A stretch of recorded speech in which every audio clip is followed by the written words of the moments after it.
Sir Mithila live से sir Lalu Prasad ने कहा कि अब नरेंद्र मोदी का खेल खत्म, क्योंकि अब नीतीश कुमार बनेंगे पीएम। क्या सही में नीतीश कुमार इतने लोकप्रिय हो गए हैं पूरे देश में?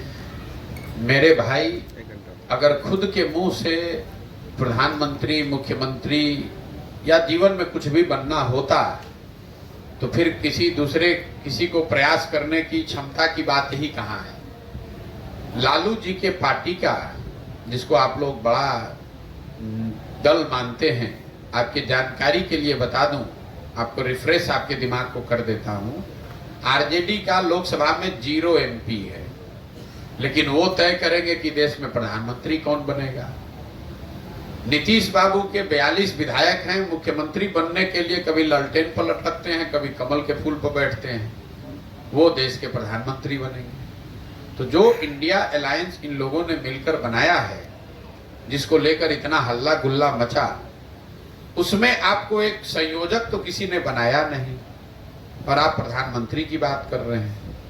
मेरे भाई, ये बिहार में कुछ चाटुकार नेता और कुछ पत्रकार अपने उत्साह में इस तरह की चर्चा कर रहे हैं। बिहार से बाहर कौन जानता है कि ये कौन है भैया? कौन? आप देश में सबसे बड़ा दल बीजेपी है और विपक्ष में सबसे बड़ा दल कांग्रेस है।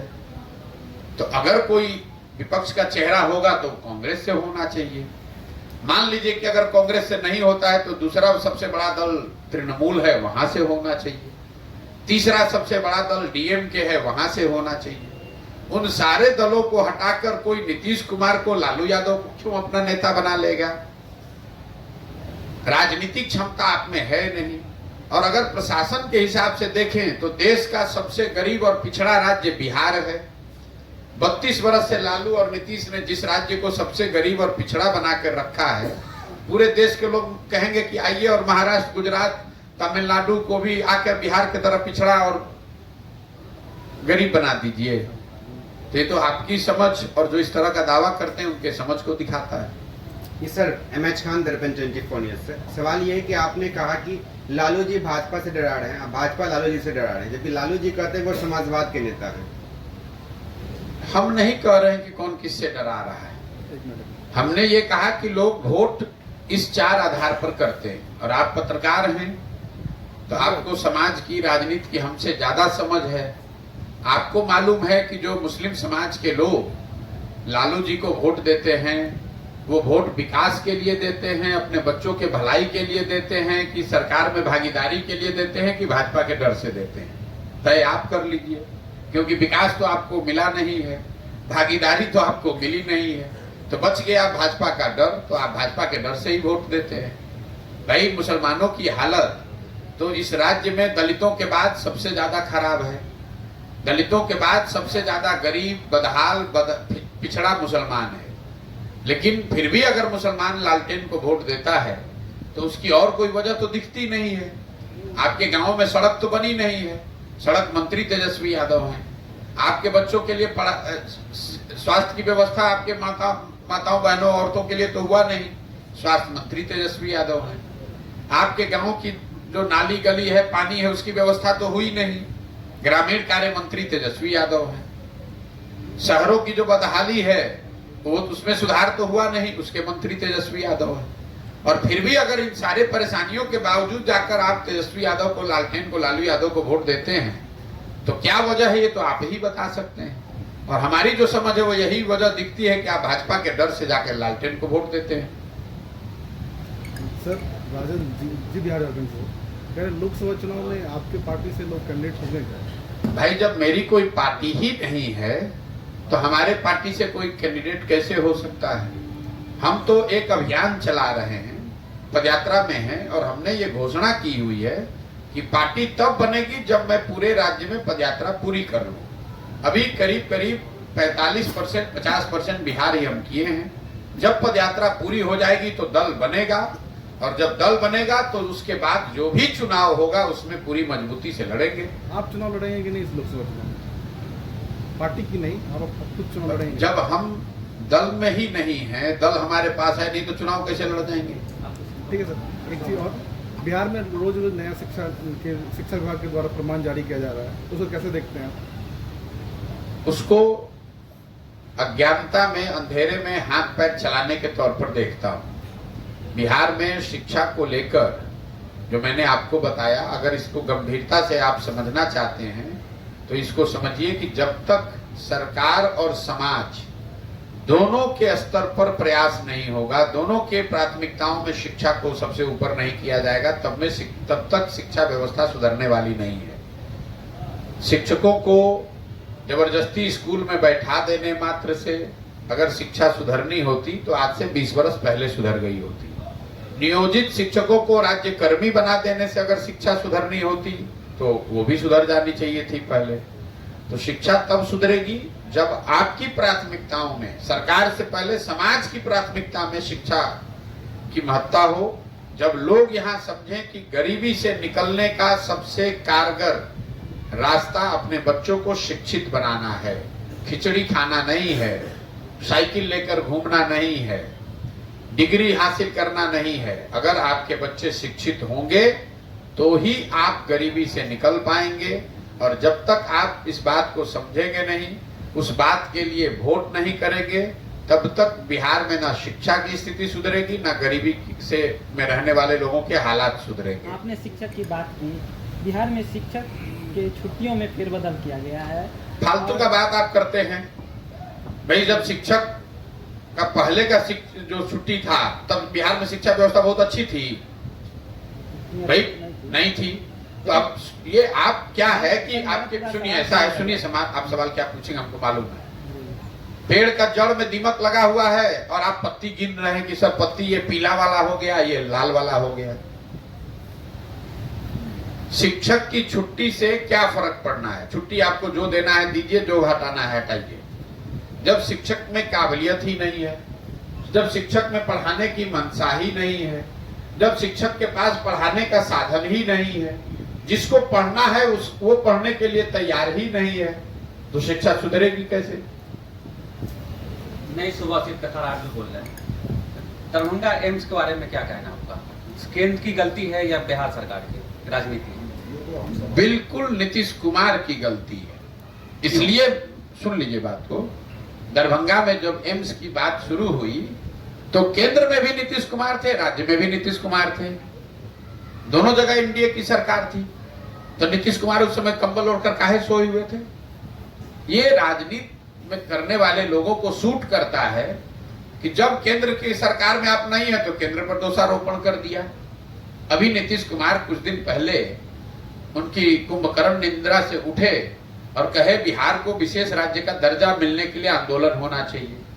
कोई उनसे ये पूछने वाला नहीं है कि भाई जो आप 18 साल मुख्यमंत्री रहे, इस 18 साल में 15 साल तो आप भाजपा के साथ ही मुख्यमंत्री रहे हैं। 2017 से लेकर 2022 तक तो भाजपा एनडीए की सरकार बिहार में भी थी और दिल्ली में भी थी। जरा आप हमको पत्रकार होने के नाते कोई ऐसी खबर, एक कोई वक्तव्य दिखा दीजिए जब नीतीश कुमार ने भाजपा के साथ रहते हुए विशेष राज्य की बात की हो, चर्चा की हो। कोई मुझे नीतीश कुमार के पार्टी का नेता बता दीजिए कि संसद में खड़े होकर उसने कहा कि भाई बिहार में विशेष राज्य का दर्जा मिलना चाहिए। उस समय उनके पार्टी के नेता संसद में खड़े होकर मोदी जी का महिमा मंडन कर रहे थे, उनको महामानव बता रहे थे।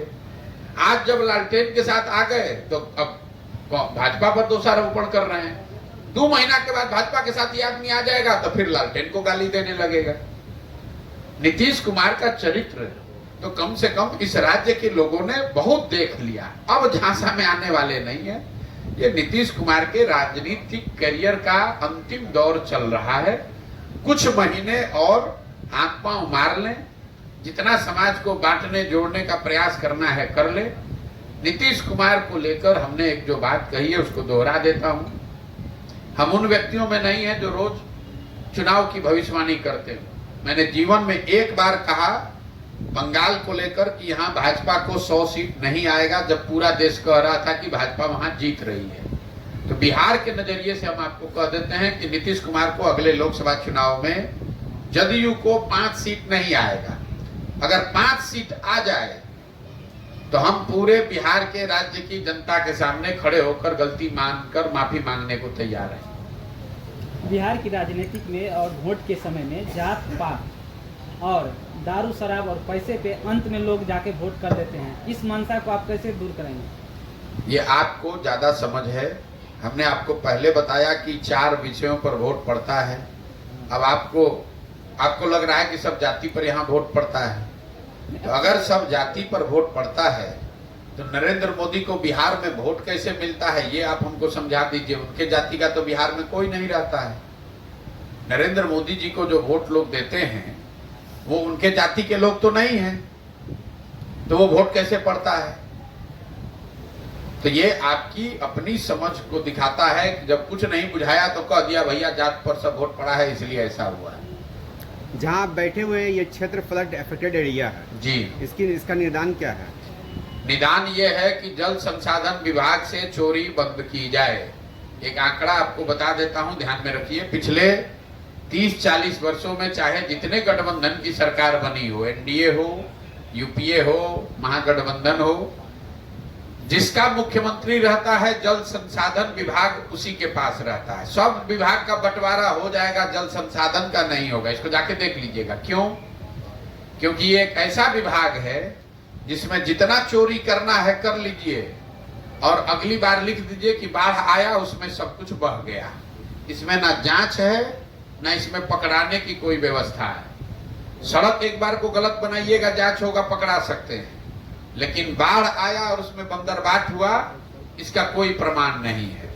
तो जल संसाधन विभाग उसी का होता है जिसकी सरकार होती है, जिसका मुख्यमंत्री होता है। तो ये सबसे ज्यादा जो जल प्रबंधन है यहाँ, ये बाढ़ और सूखा जो है ये राजनीतिक दलों के पैसा उगाही का, भ्रष्टाचार का सबसे बड़ा जरिया है। इसीलिए यहाँ पर ये व्यवस्था नहीं सुधर रही।